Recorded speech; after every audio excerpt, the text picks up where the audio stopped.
Hello, everyone. Welcome to the Monday Live Show with Alan and Greg and our guest Roy from Roy Reads Everything. We had a little bit of technical difficulties getting started, but here we are. So, how are things going with you guys? Roy? Yeah, good here. Just before all the technical gremlins, I was saying that the weather here is kind of hot and damp, but it's okay. Cool. Hot and muggy in Virginia, too. Portland's pretty perfect. It's like, I think 79 today. Oh, that's just right. I so miss living out in the Pacific Northwest. The summer times are just so wonderful. Yeah, they are. Yep. Yep. Then back to rain season. Yep. So we got a few people in the comments. We have Bad as Rad. Hello. Hey, Dad. We got Zap. Hey, Zap. Williams Library. Hey, William.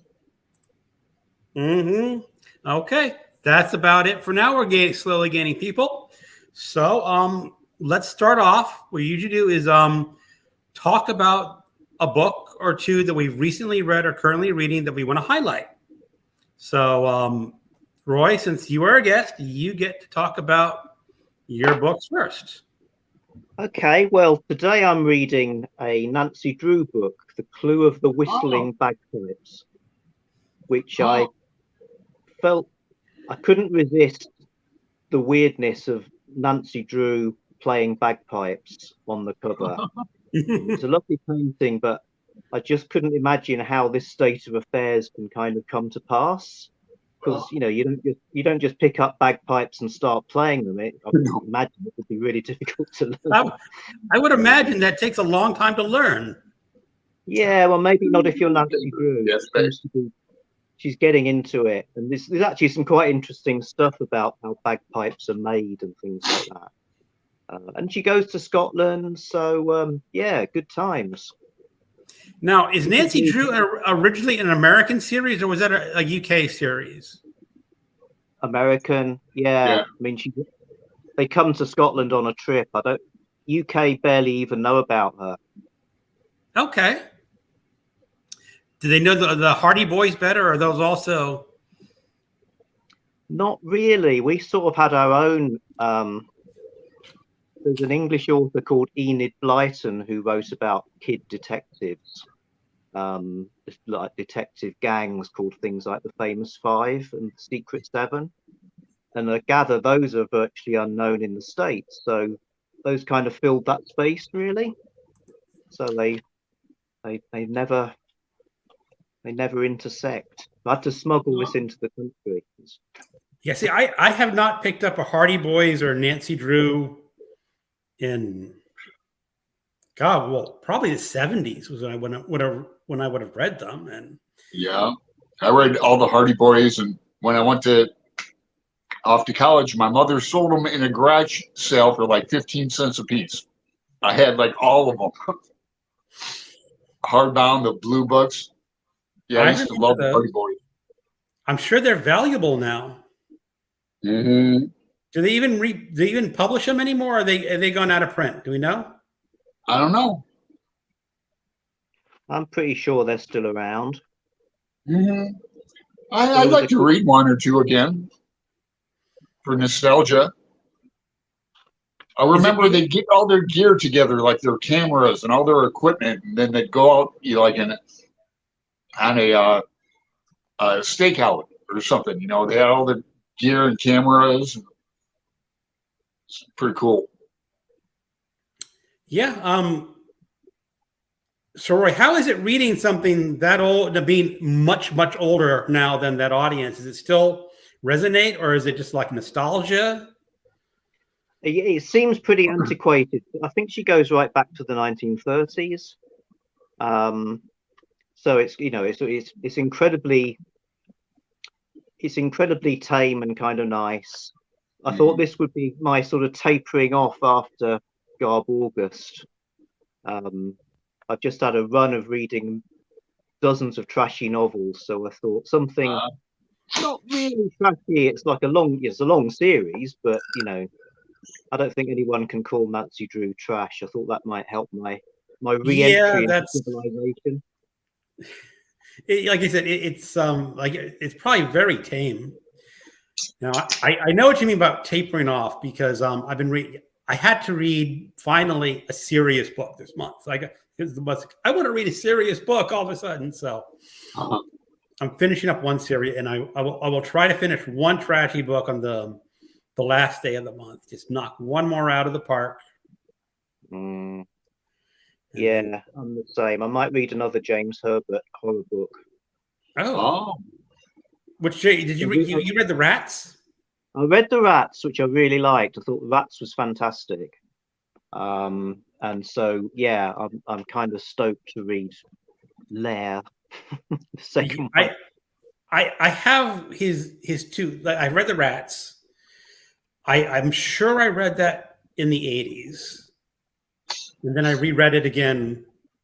Was it last year? I think it was last year, but I haven't gone back to the Lair or the Dominion. And but the Dominion sound really because that's after a nuclear war. Wow.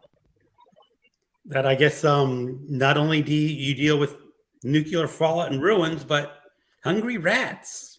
Yeah. I did think The Rats itself was like an apocalyptic book, really, except the humans don't realize it. You know, they're just treating it at a low level as a sort of little problem. And in fact, it's pretty much obvious that, you know, they're doomed ultimately. Yeah. I mean, it's really curious. I mean, I think the Herberts really kicked off the killer animal craze. I think that was the first one. I mean, you could claim, I guess, Murders in the Rue Morgue is sort of a killer animal book, but not really. But and then Jaws. I don't know if it became. I think Jaws was the same. And again, it's not quite the same in the genre, but there's something about this. I think the nature of the threat and the relentlessness of the attack element is something else, really. It is, and so many bad killer animal books. But for whatever reason, I still love collecting them. But okay, Alan, what have you been reading? Right. Mad Magazine. Mad Magazine.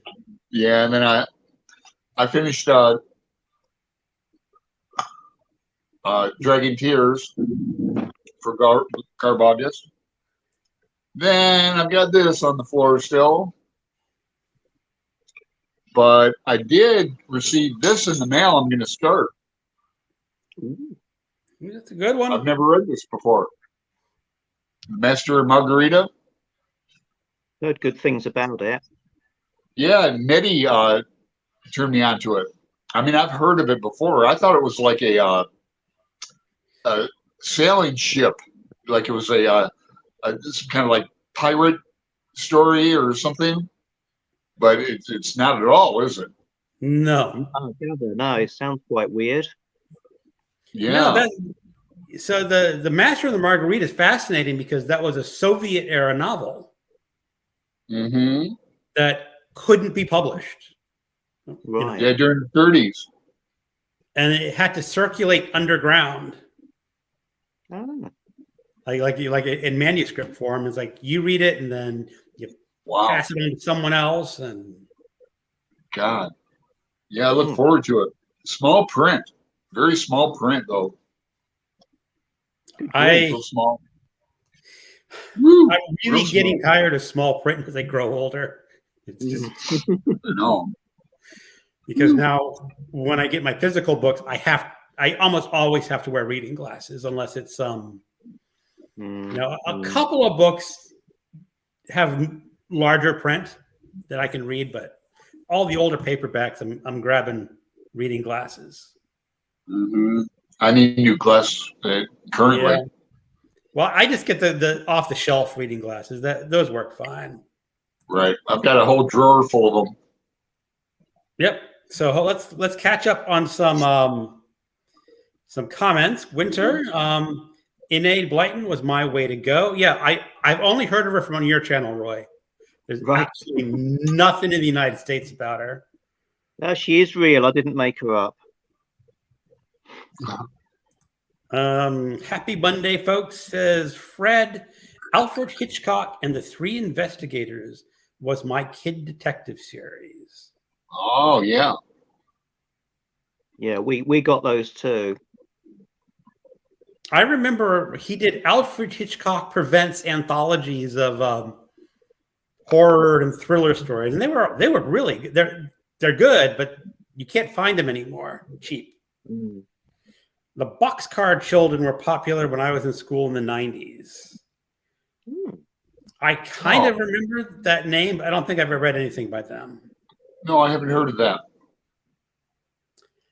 Winter Zap, they are Justice Jonas, Bernard Shaw, and someone. I think they're talking about that series of Boxcar Children. I think so. Do they have their old office in an old trailer or a junkyard? Yeah, they're talking about the Boxcar Children. Here's a question for you from Read by Fred. Roy, Hey, Fred. what is the best, trashiest, and the worst, trashiest book you've read for Garbogust? Okay, well, I'm going to go with The Rats we've already been talking about as the best.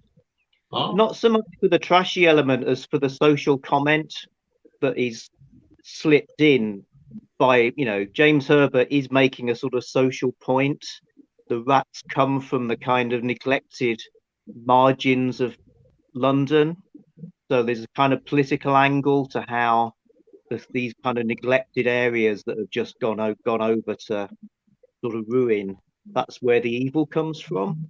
So there's stuff like that. And also, I mean, people have compared those James Herbert paperbacks to punk rock. They're short, they're pummeling you with stuff. So that was just a real eye opener to me. As for the trashiest, let's see. It's gonna be good. I haven't done my program about these yet, so you're getting this first. I've read two books where the thing that's being cashed in on, the thing that's being like exploited in that trashy paperback way, is Citizens Band Radio. So I got the very rare CB Baby. Oh wow! The very trashy CB Breaker 19. Yeah, all of that. Now this one, Wow. CB Angel, is pretty terrible. Obviously it's been given an incredibly trashy cover for this British edition, which is actually a bit misleading. It's more men's adventure really, but it's really uneven and definitely trash. CB Baby on the other hand is actually quite good, despite the cover. So I'll be making a video about these probably tomorrow. But yeah, Citizens Band Radio, massive craze, being cashed in on these. Both came out in 1977 in the States. And then in 1981, CB was made legal here in Britain. So they New English Library grabbed hold of it and rushed it out. Okay, well, that was my question. Is I didn't think there was a CB culture in the UK the way there was in the United States. Oh yeah. It was kind of imported wholesale. So yeah, there were the pirate people doing it illegally, and then once it was legal, it was like this massive craze. Everybody had to get their CB set for Christmas, and people would be putting them in their boxy little British cars and driving around pretending to be American truckers with one arm out the window and using all the language stayed pretty much the same, and stuff like the Convoy song and the movies like Smokey and the Bandit, they were popular over here too. So it really caught on. People would meet up physically, and it's kind of an obvious thing to say. It was sort of a bit of a social network of its time. Yeah. Now, Yeah. one of the things you're talking about is like the social aspect of the rats, because I know at the time London was going through had some really rough patches in London, and the same was true for New York City. There were whole blocks of buildings in New York City that were completely abandoned. Right. And it was just homeless people and drug use, and no one wanted to go anywhere near these areas of New York. So you just don't go there. And now it's like almost certainly, I'm assuming, a lot like London, where it's all been gentrified and now very expensive condos and apartments. So it's like both cities turned it around. Yeah.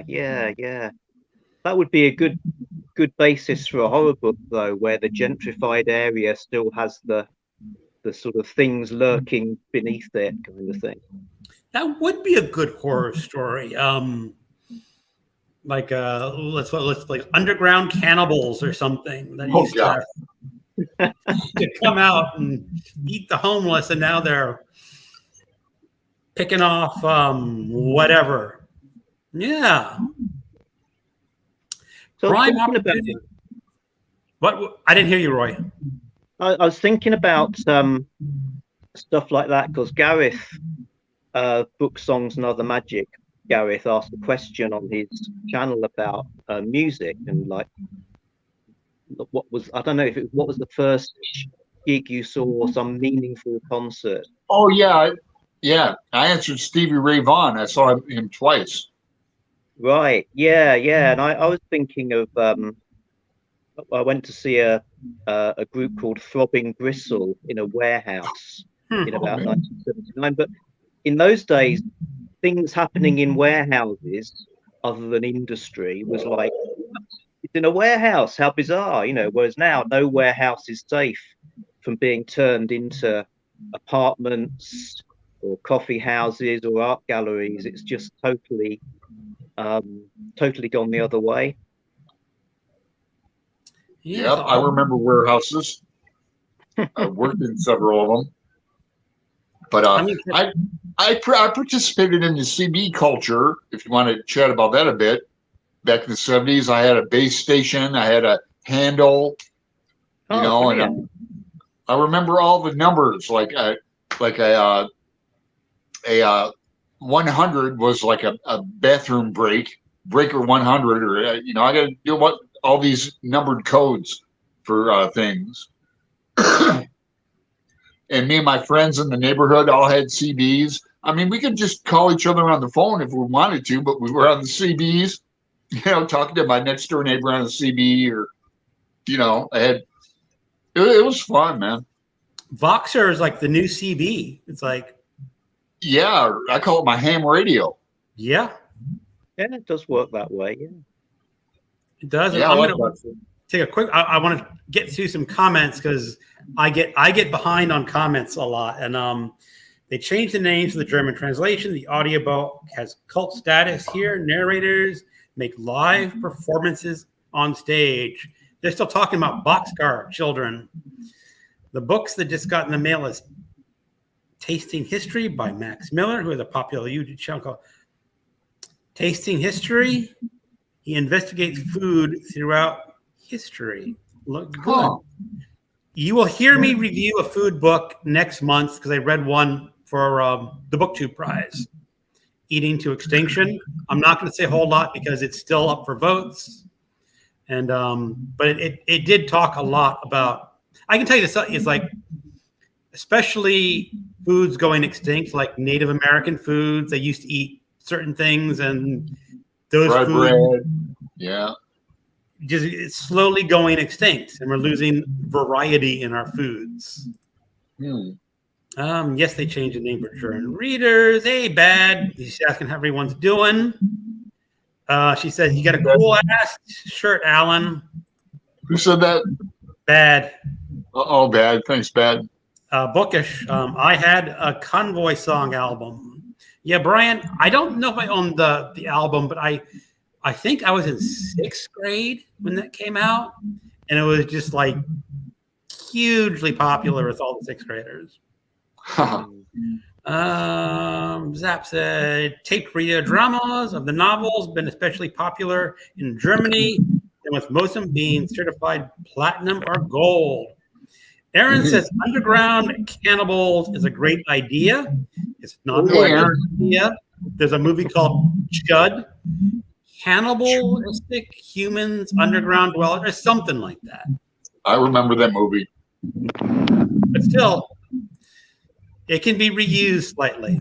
So bad. I'm actually reading this neat book, so far horrifying. It's about the blue puppet that appears in the night and haunts kids. I just started the book. So spooky.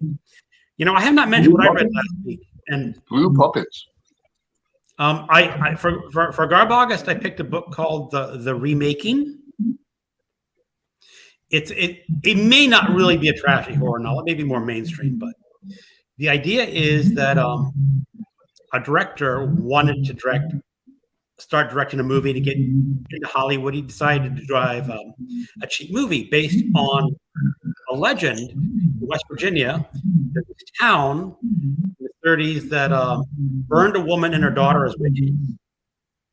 And they buried the woman out in the woods and buried the child in the graveyard. But they filled her grave with cement and surrounded by crosses because they didn't want her spirit to be out. And of course, the town says the child spirit comes out every night and haunts people. So a film director says, I'm going to make a movie about it. And he hires this child actress to play the little girl, ghost girl, but something goes horribly wrong. And he never can really finish the movie, but he releases it anyway. An underground cult film, but bad. It's like you read it like Plan 9 from Outer Space, bad movie, but everyone loves it, being a really bad movie. And then it jumps 25 years where another director wants to remake this movie. And he hires the original child actress to play the mother part. Yeah. And again, goes horribly wrong. But it's really good because it talks about like the culture of trashy movies and why people will flock to Plan 9 from Outer Space and say, okay, we know it's a horrible movie, but we still love it. And it was very effective because, as I said, when I read my horror novels, I don't like authors who go really hard on the supernatural and give all their creatures all these mystical powers and whatnot. In this one, you just have a ghost girl, maybe, or you may have just people who are psychologically disturbed. So in that way, it worked really well for me. So let's go back to some. Here's bad. It finally rained here in Austin. I will be starting to read Fisherman by John Langan. I have a very neat video idea for that book. Austin has bad weather. That's a really good book. We'll see what you say when you finish it. Fred, Voxer was killing my phone battery until I found out how to remove the notifications. Yes. It's true, Fred. Especially the noise notification saying that you got one coming in. My wife finally said, turn that thing off. Yeah, it's annoying. It is. I don't get notifications from Discord either because it's just coming in all the time, Yeah. Winter, then you must be a big fan knowing all about their reception here. Helen. Hello, Helen. Hi, Helen. Charlie says hi. Oh, Charlie. Oh, yeah, your puppet. Dad's puppet. Yep, here's bad. Greg, that book Skin by Audrey Rush is similar to Dead Inside, but less disturbing and disgusting scenes. My new favorite is a erotic horror novella. It's been a crazy ride.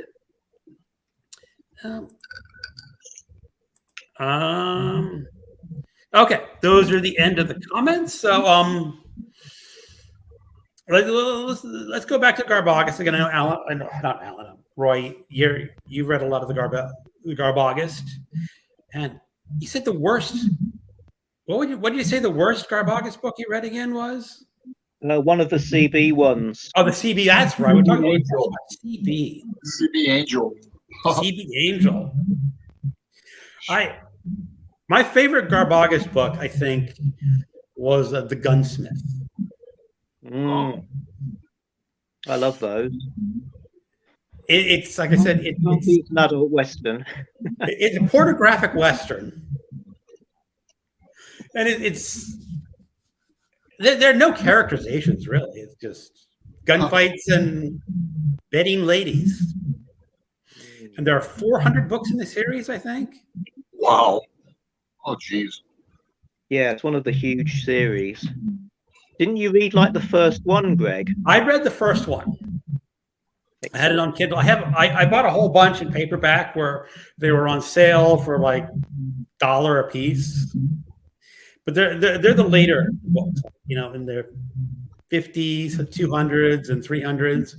Now, someone said, and I have not confirmed, is they get a lot tamer when they get into the higher series numbers. And I was wondering because I go to my public library and they have a paperback rack. And they have a row of Gunsmith books. Oh. And I'm going, do you know really what's in those books? Because I mean, I know the United States has this huge problem with, people trying to ban books.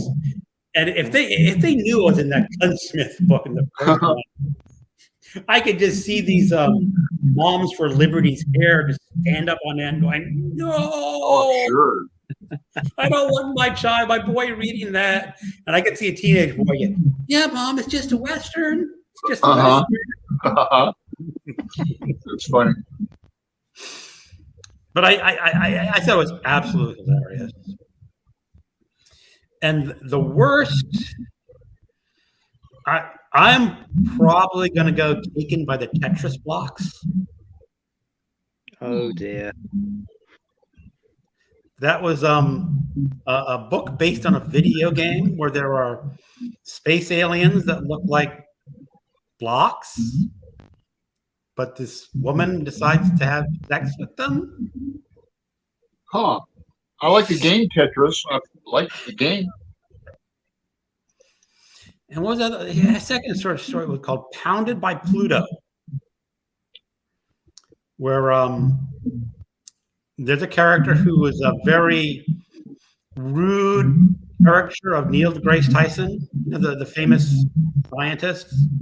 Yeah, physicist. I don't know. You familiar with him, Roy? Does he get out in the UK a lot?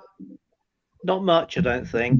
Okay. Well, he's a very strong proponent of science and teaching science to young people. Yeah, he's great. He is. But in this book, he's rather rude and randy and flies out to Pluto to discover that it's a giant alien with orifices.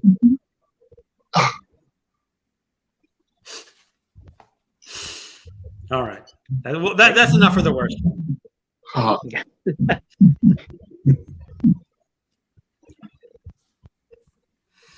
So, any other Garbogast books that caught your interest this year, Roy, that you didn't read but may want to read next year? Well, I've never read any of those big, chunky books like Jackie Collins or Julie Cooper. I was thinking of maybe having a sort of slow Garbogast follow-up and reading, maybe spend a couple of months reading stuff like that. I want to read I'd like to read Jackie Collins's Chances. I'm waiting for it from the library, but I don't think it's going to arrive in August. It's another book Nettie recommended. Right. Yeah. August is basically over.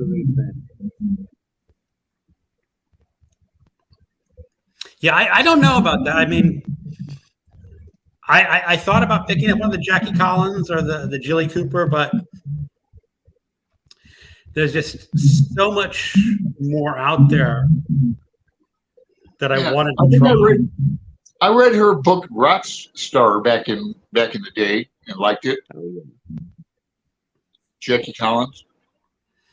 She was very popular back in the 80s, like when I worked at a bookstore. Like Jackie Collins was always going on sale. And here's bad. I enjoy trashy books. Donate your banned books to me if you don't want them.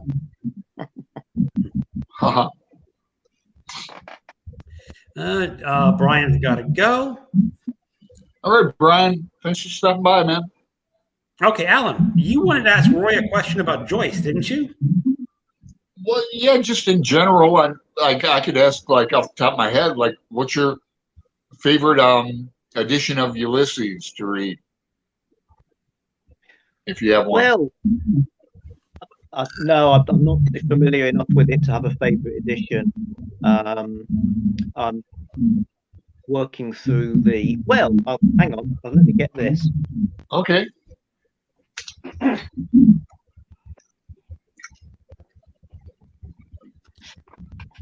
I'm really enjoying this gigantic version, the Cambridge Centenary Ulysses. So this is like the you get the text of the book, but with notes and stuff. Yeah. And so who edited that? Sorry? Who edited it? It is edited by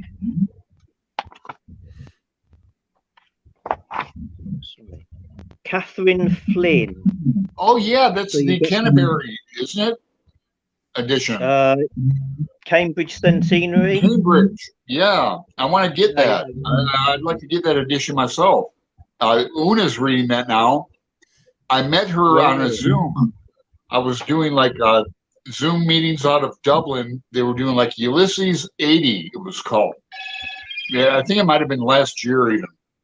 But she was a guest on a Zoom meeting. She's a really interesting person. I want to get that edition. You get stuff like maps and photos. Oh, wow, great. So each section has an essay by somebody, not necessarily Catherine Flynn.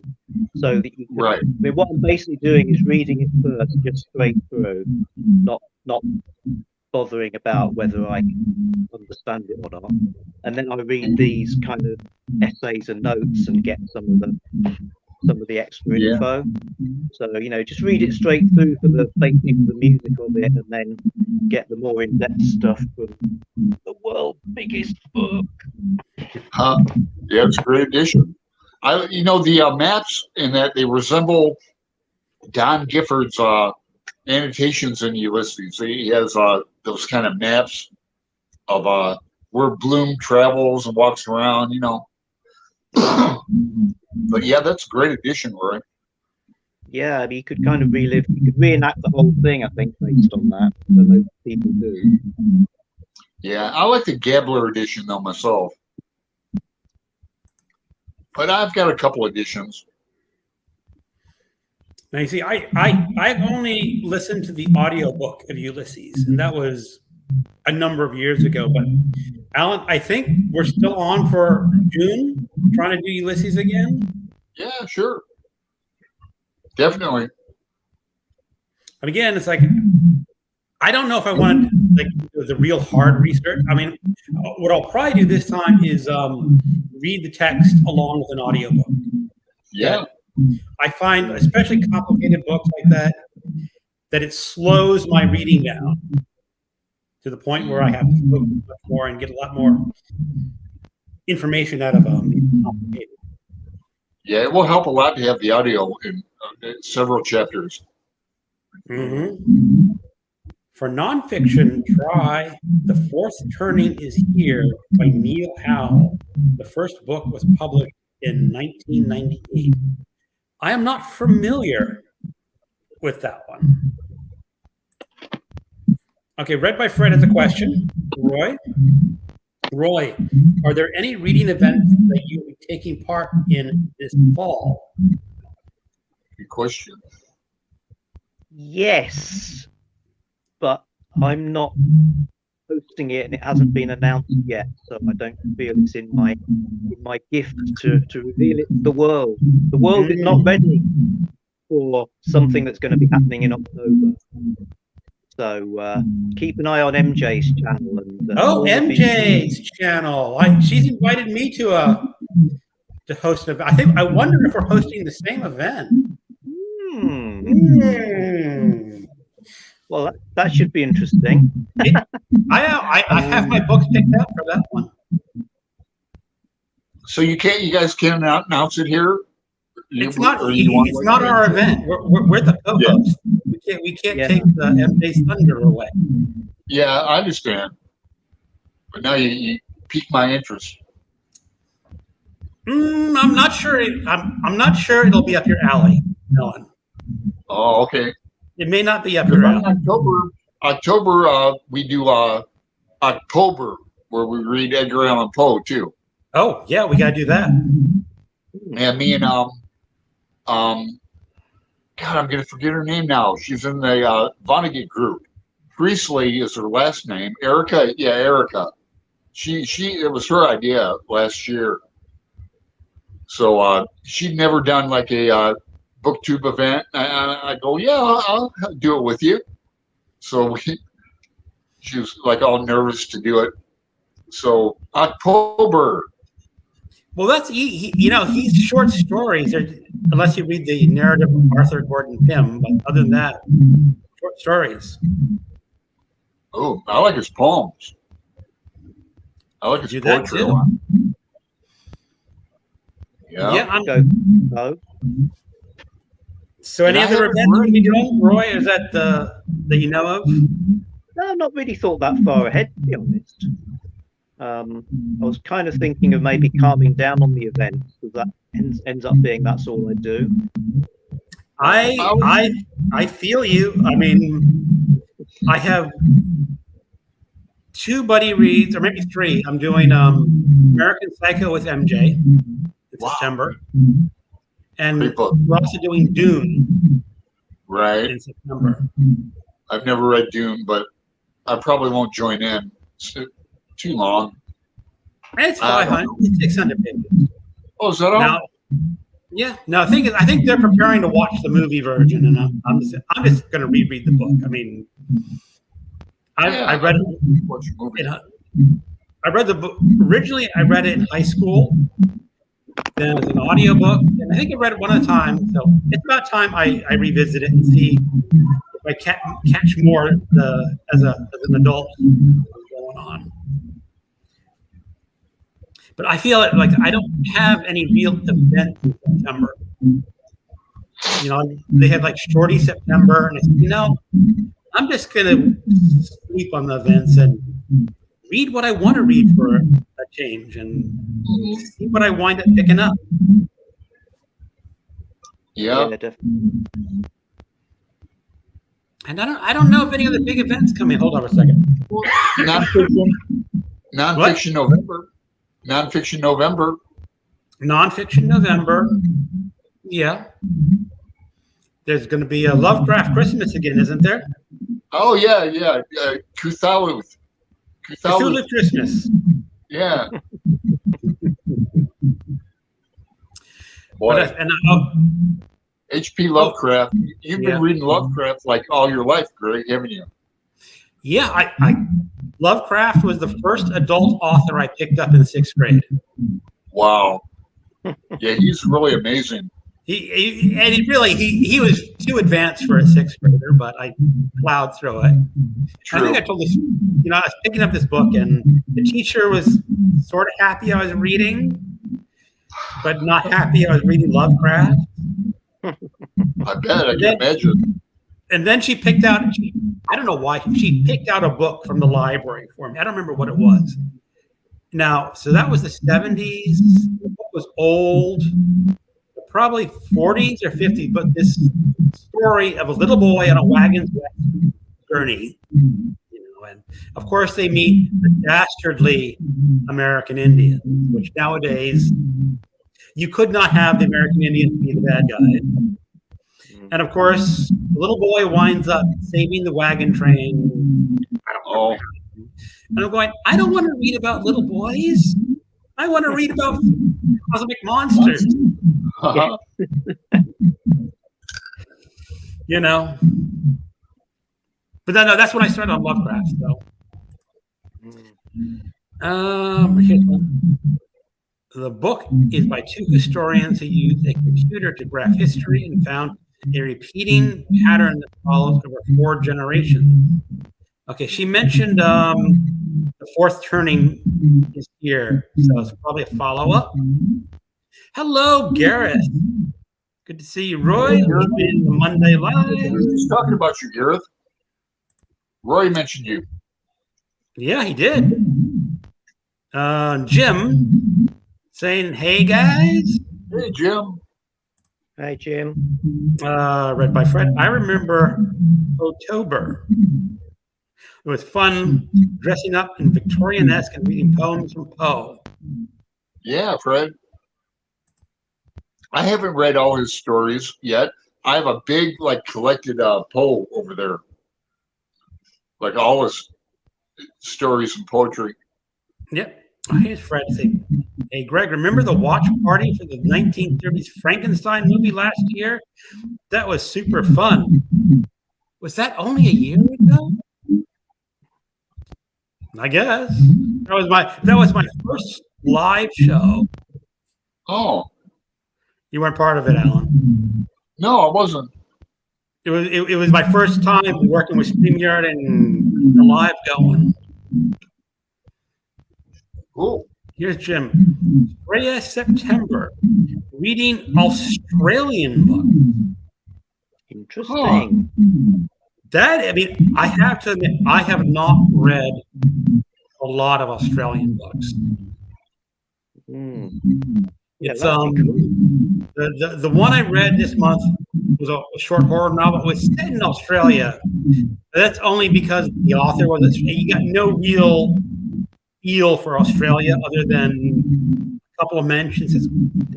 It's a little off, you know. Oh, that's because it's Australia. But yeah. So that's an interesting. I need some good recommendations for Australian authors. There's Patrick White, which is probably the most famous Australian author. I can't think of any. Roy, do you know any Australian authors? Not off the top of my head. No, that sounds like a great event. It does.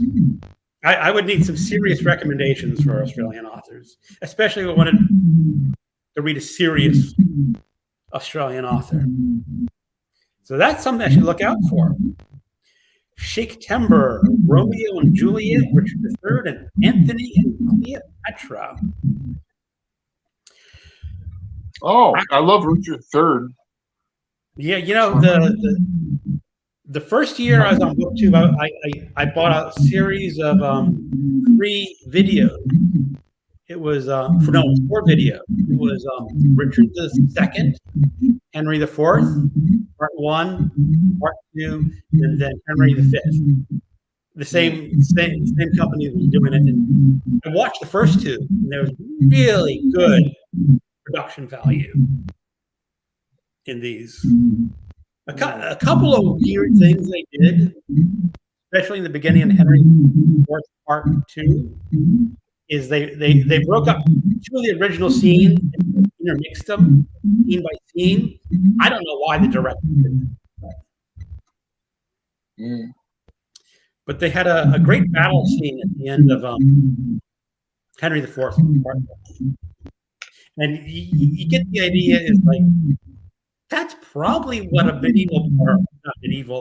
ancient battle would really look like. Just messy and chaotic and dirty. So I might do those again. I don't know. My problem is, should I read Shakespeare or watch it? Both. Read the text while you were watching it.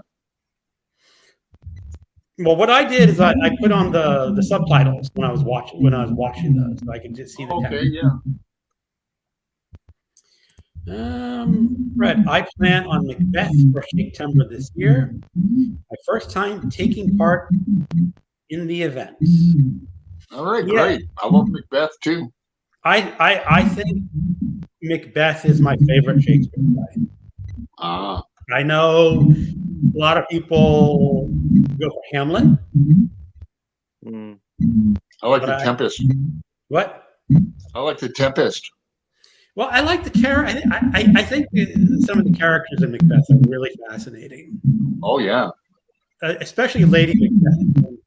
I was told about a production is that someone did, live on stage, and they had Macbeth. And they cast a younger Lady Macbeth. Like sometimes she's cast as middle age. They had Yep. a mid-20s woman, Lady Macbeth. Interesting. And well, you're gonna figure out why. And there's a scene when she comes out and basically talks to Jeff, the murdering Duncan, and she Yeah. comes out stark naked. Oh, Bums. What? Wow. And you're going, okay, that's a interesting twist. yeah. I saw Macbeth in Kent State, and I even worked on the production, like backstage doing something. I wasn't a stage manager. I was like sweeping up, but I was a freshman, But boy, no, I don't know if I should do the spoiler. Maybe for people who haven't read Macbeth yet, there's a pretty big spoiler at the end, Yeah.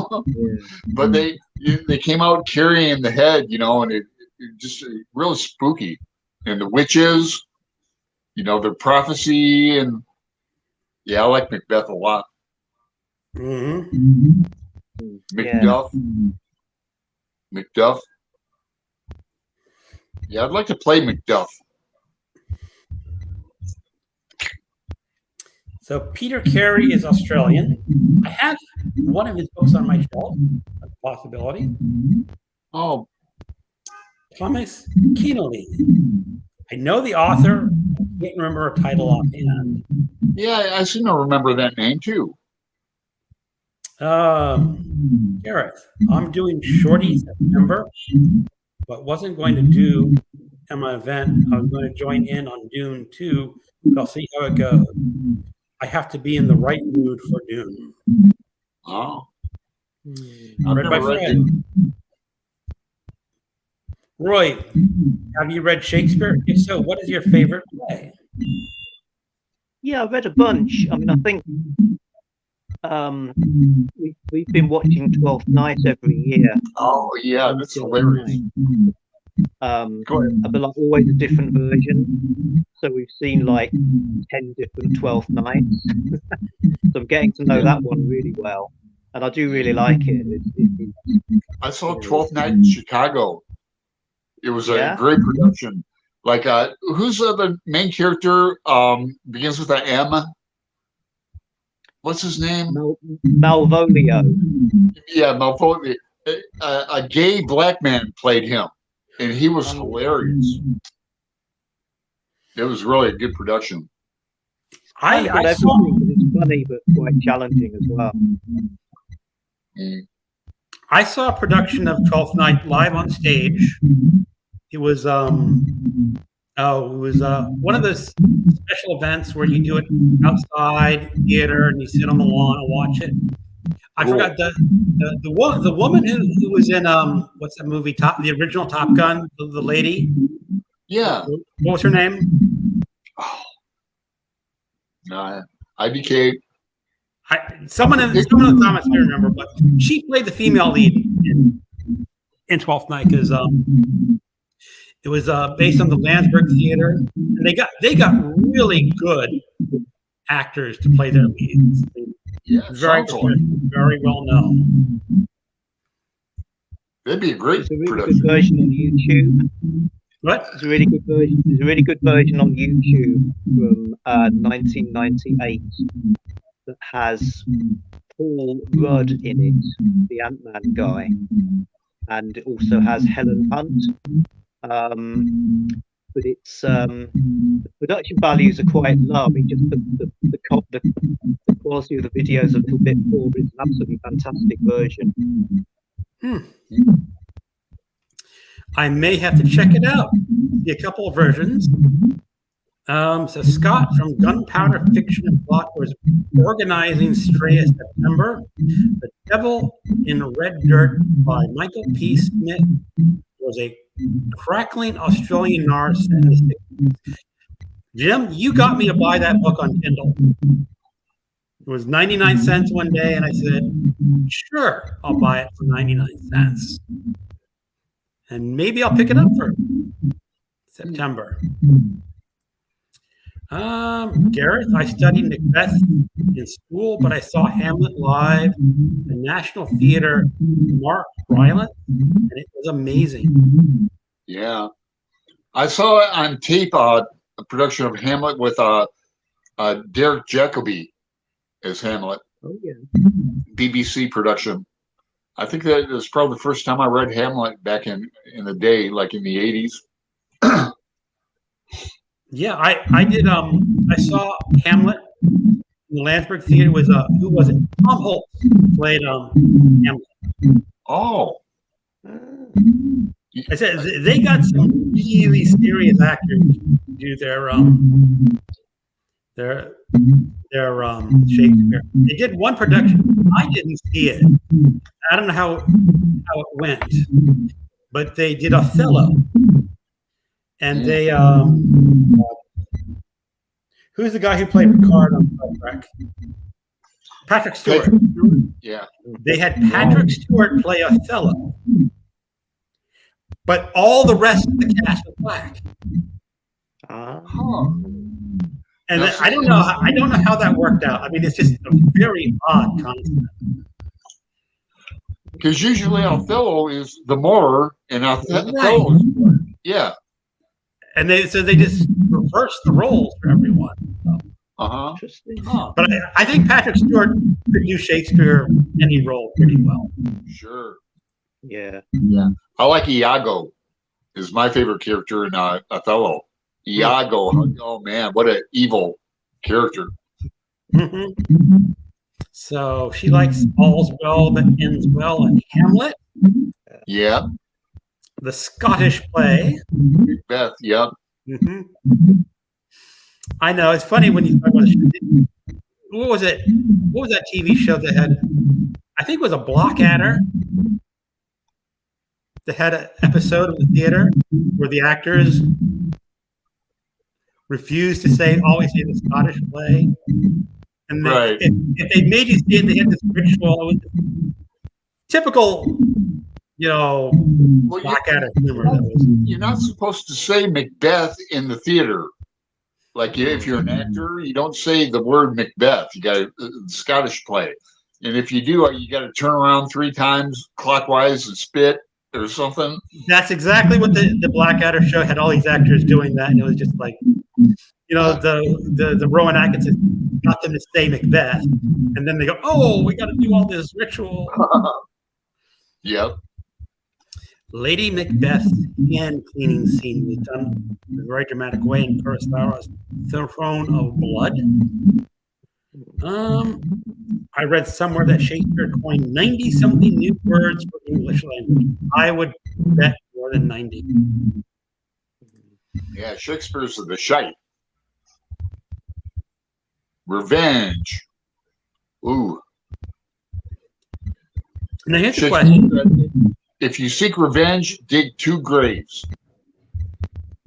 Here's a question that always comes up with Shakespeare, about Shakespeare writing his own plays, and a lot of theories about it. One is that he was an owner of a theater and just bought people's plays and put his name on it. And the other was he really was a genius. He didn't care that he was a genius because I have to put on a play, I have to write one, and sort of not connecting that he was really this staggering genius, all he really cared about was putting on plays. Mm. Roy, you have no. Not really. I mean, I've always been a bit disinterested in that, because whatever the answer is, that we'll probably never know. It wouldn't actually change what's written in the plays. You know, so I think we are very wedded to the idea of the lone genius. Sort of think things seem higher value if they spring from the mind of a solo genius guy. So I think people would be disappointed if it was found out to be a team effort. Yeah, you're very disappointing. Yeah, I understand. His most famous book was Schindler's Ark. He also wrote Confederates, set in the American Civil War. I have Confederates on my Kindle.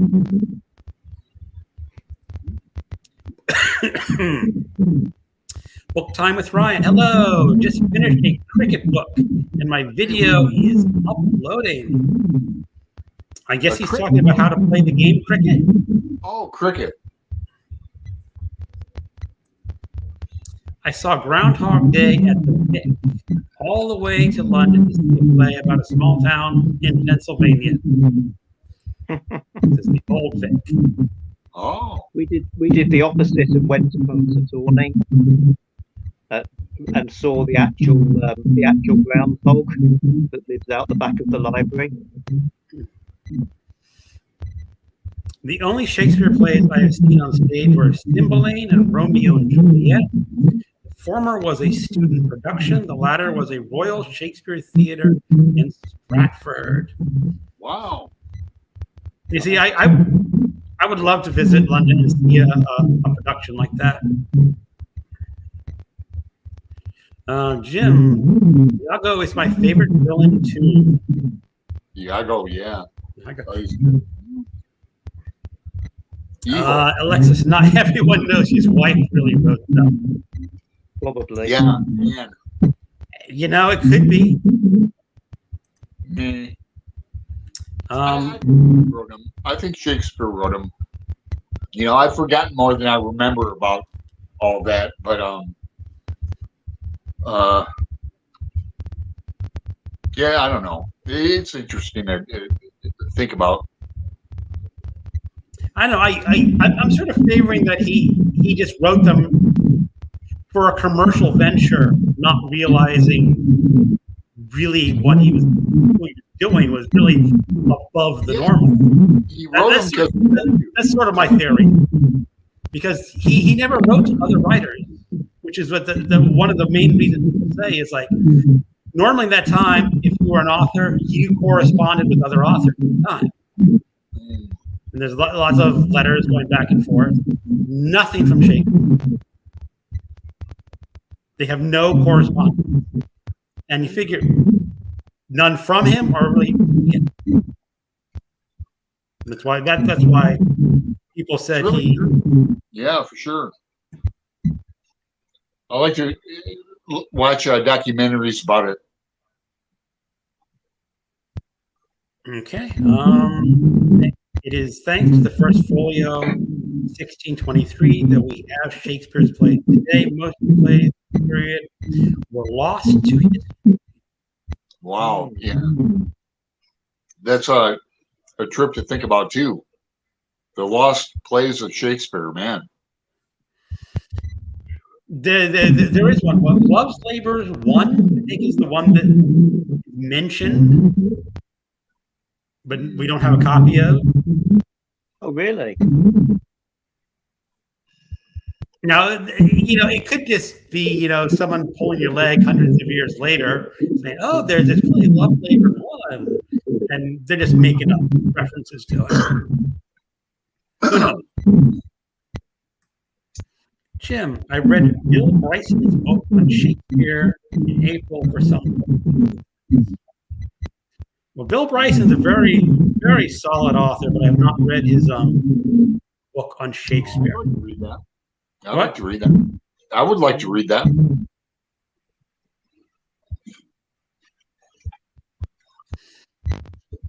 Okay. Good times.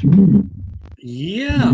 So, anything else, Roy, that you want to talk about?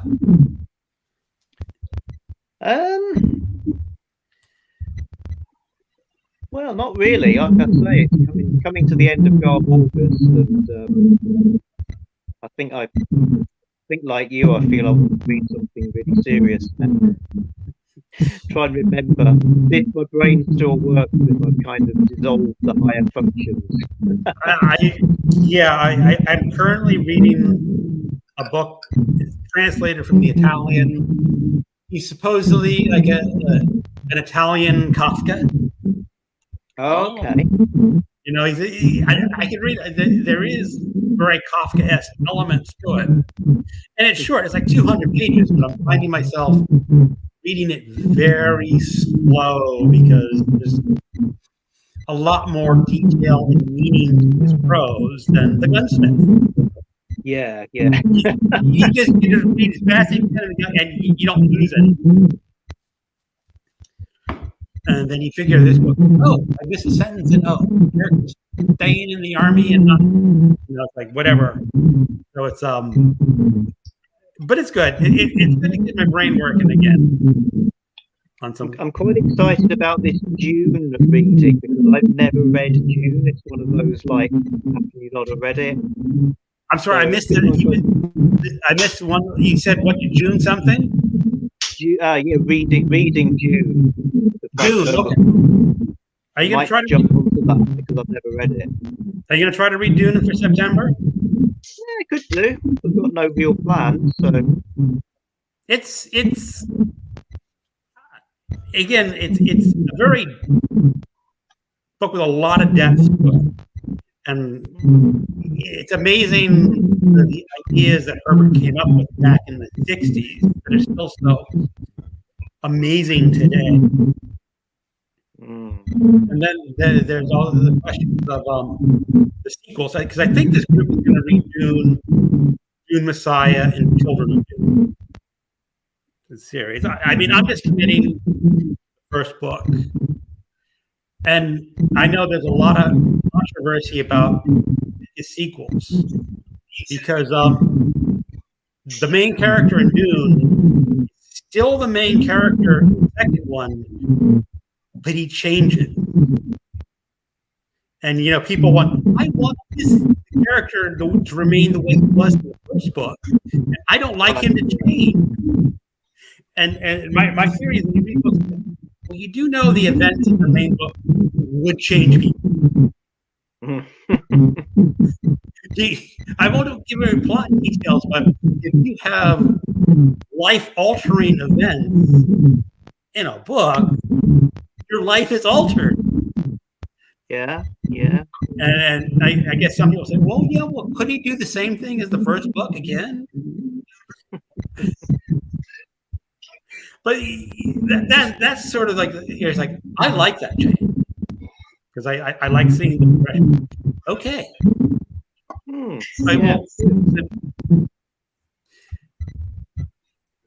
So now, here's like this. Imagine opening an old dusty chest in your castle basement and finding a lost play of Shakespeare. Yeah, really. That hadn't been eaten by mice. I heard something that there's possibly like manuscripts even out behind his where he's buried. He's Roy probably. You guys know where he's buried, right? But he's got like some kind of a bust. Like I said, I forgot more than I remember, but I researched that a bit. But this is like 20, 30 years ago. I would have thought they would have X-ray machines. There you go. Yeah. Going down, and of course, then you have the problem is if you saw a manuscript in his grave, do you desecrate the grave to get to that manuscript? Yeah, there you go.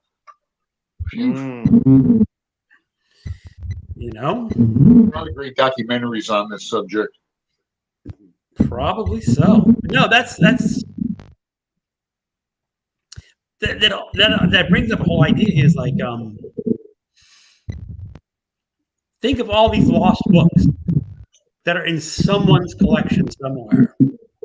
Like I have a huge amount of books. Like, what if there is a book on my shelf now that's really the last copy of the book? Because some of them didn't have a lot of print runs, and other owners could have just tossed their copies out. And now it's the last copy of this book. Now, I'm pretty much saying if I have the last copy of a book, it's probably a pretty bad book. No one's going to say, no, whatever. Pick one out and last one. No one's really going to care. But it's interesting to think of finding these books that have not been read in years. And that was actually, I read this 20 years ago in the Washington Post. One of the book world editors says people should actually seek out books that have not been read in a long time. Now, Roy, your yard of books sort of did that. I was kind of doing that kind of thing, yeah. Which I still do, really, just in a more sort of free-range kind of way. Now, in that yard of books, so you finished all those books, right? I didn't. I got about 2/3 of the way along, and it was a year, and I decided that was enough. So I DNF'd the rest. Were any worth salvaging as books? Oh yeah, I think so. I mean, they weren't all like obscurities. The ones that are most obscure are things like textbooks or sort of self-help books, things like that have just been superseded by newer information. But there was an Iris Murdoch novel that was pretty good. Oh, Iris Murdoch is really good. Yeah, I mean, a lot of those kind of valueless books is partly because they're book club editions. That's one thing. Or they're just getting too old and battered. So there weren't really any sort of literary obscurity, but there's tons of stuff like that. Particularly if you go back to the Victorian times, there are whole authors nobody really reads much anymore. So, Jim, Love's Labours 1 was mentioned by Bryson. I was thinking about Shakespeare's contemporary play was lost. Yeah. Roy, here's Fred again. If I may ask, what do you have any hobbies outside booktube reading that you're willing to share with? Well, I've been doing some studying. I've been doing a master's degree. So that's been my other thing for the past couple of years. Other than that, I like walking. Quite like running actually, but walking in particular. So, yeah, those are my main things, I suppose. How about golf? Do you play golf or any sport? No, I'm completely unsporty. No sport, no music. Just do you what it is. Do you like watching football or anything? No, I did try once. I spent 1 year watching American football.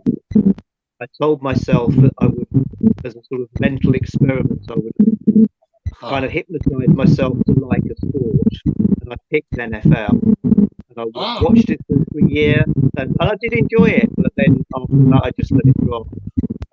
But it's partly time, and partly, I was always the kind of introverted bookworm at school, so I kind of got a culture of not being sporty, really.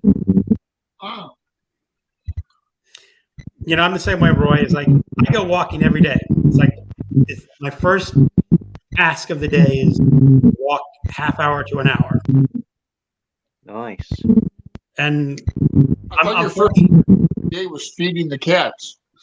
Okay, technically, yeah, feeding the cats is first because they will get really angry with me if they don't get their breakfast. But after I do the cat, then I go on my daily walks. And I usually listen to an audiobook. I'm on my walks. Yeah, I love walking. hiking.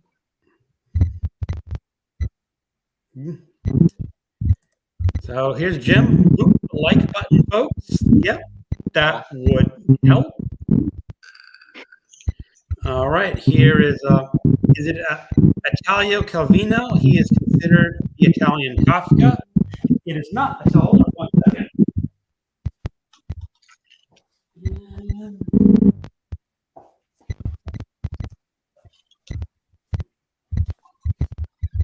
It's right here, The Stronghold by Dino Buzzati. I don't think he's as well known as Italo Calvino. But it's very interesting is that it was written in 1945. The setting is somewhere in the 19th century. It's not specified, other than the main character is a newly commissioned lieutenant in the army, and he has to go out to this stronghold in the mountains. Not saying it's Italy, but you get the idea. Maybe it's Italy, maybe not, because it overlooks a desert. And I don't know, does Italy overlook a desert anywhere? IDK. I don't know. I don't think so. But he rides a horse up there, so we know it's 19th century. They're waiting for the army to come across the desert, and they have to watch for the army, even though the army is Tartars and they haven't been seen in dozens or decades. They're still waiting out there. And he's going to spend his whole life at this stronghold watching for an enemy that never appears. Strange. Yeah, but it's good. Very slow, though. There's a funny rubbing sound or echo I'm hearing from your side. Yeah, I've been hearing that. That too. No, it's not your phone. It's one of our connections here. I hear that sound. You could try logging out and back in case it's me. Hold on, Roy. I'm just gonna. I don't want to boot people out because I don't know if we'll get back in. And we're coming up to an hour and 12 minutes. So I'm trying to figure out if people have other subjects they want to mention. I can't think of anything offhand. We covered a lot for today. And you, Roy, anything else you want to add? No, I'm all talked out really. Okay. The buzzing noise is getting a bit annoying, so okay. I think we will call it a day then. And Roy, thank you so much. Thanks, Roy. For joining our show. I want to get that edition, the Cambridge edition. Yeah. Yeah, it's coming down. It's still about $45 American. But it's giant. So. Yeah, I think I'm going to stick either with my Kindle or my Random House edition. Oh yeah, for next year, and then maybe a year or two later we'll try Finnegan's Wake. That one just sort of scares me. Yeah. But I'll read a page or 2 pages. Go. I don't understand anything that's going on in that book. Yep. I did that on audio. Edition is my favorite, and this is annotated like on every page, like this. Just annotations every single page. You know, I've got all kinds of fun stuff in here. Like here's a ticket from the Abbey Theatre. I saw Oscar Wilde play in Dublin. So that's one of my bookmarks. A Woman of No Importance. Hilarious. But yeah, Finnegan's Wake is the shite. 25 or 26. Okay, everyone in the comment section, thank you for joining, commenting, and I hope everyone has a good day. Goodbye. Cheers, guys.